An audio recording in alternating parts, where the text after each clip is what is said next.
here with Kristin Kreuk. We're talking about Shuyan Saga, which of course just launched this past month. It's a graphic novel meets video game. As the tagline's been saying here, that comics and video games had a kid, and it stars Kristin Kreuk. Yeah! So, tell us how you got involved in this project. Yeah, well, they approached me about it, and I was reading up on the team and looked at some of the art that they had come up with, and I thought it looked beautiful, and I loved that it was a Toronto-based company. It was all Canada. The artist Dashang is just a beautiful, I mean, it's beautiful art, and he's just so skilled. And the story was something I thought was beautiful.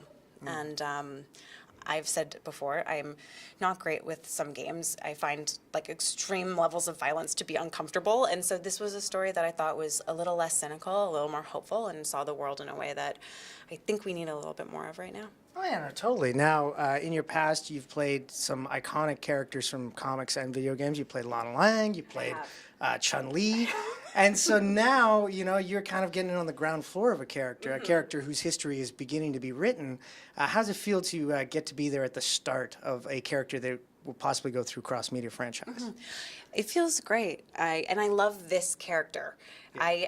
It's funny when you say that to me that I don't ever realize that I've done this. I'm like, oh yeah, you're right, I have done that.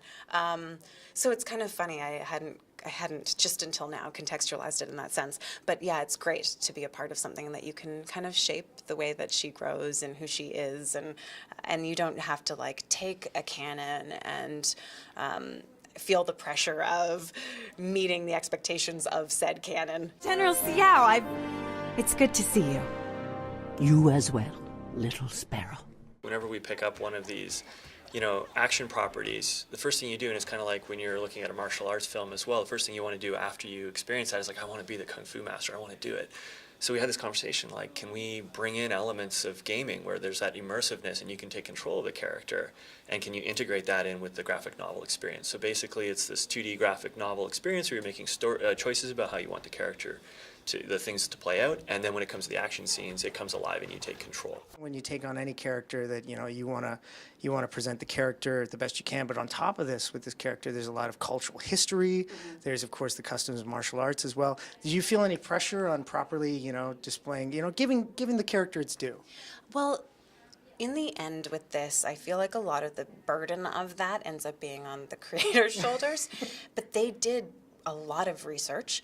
They had a Kung Fu master who they consulted with, and so all of the traditional elements of Kung Fu are true to the cultural history, and I think that's really one of the strengths of the game. I'm half Chinese, but my family, I would say we are not like traditionally Chinese. We're not, my mom was from Indonesia, my grandmother's from Jamaica, like we're diaspora Chinese.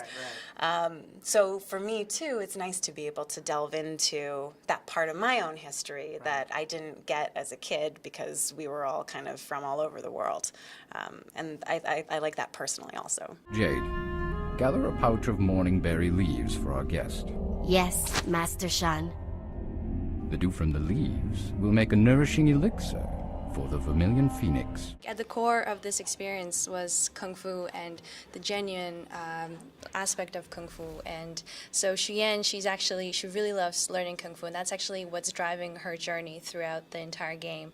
So you go as a player thinking, oh yeah, we're being oppressed, we gotta fight this, right? But as you encounter a master and as you train with him, you actually realize there's something more deeper than just fighting evil, and that's the journey that you go on.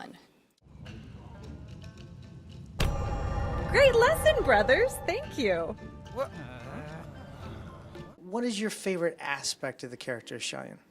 I really like that it's a coming-of-age story through the pressures of your kingdom being destroyed, that she has to really look into herself and start to kind of tame that like egotistical part of who she is so that she can find greater strength in community, strength in her relationships and in the love of that community. So it isn't just about her own drive for what she wants, it's about what's best for everybody. And I think that's a very Chinese sentiment from what I understand, and it's not a very Western sentiment, and I think that's also part of growing up. You know, like as we get older, when you're a teenager, it's all about you, Right, yeah, and yeah. even through your 20s, you know, it's like this is just. And with some people through your 50s. Yeah, if you choose, you can be president of the United States. Well, in that case, your 70s, yeah. Exactly. But I think that in a perfect world, I Right. suppose, that's part of the lessons worth round. Like, Yeah. do I do this just for me? Or is there somebody else? Is there another relationship? Is there something that's more important? Is the community more important?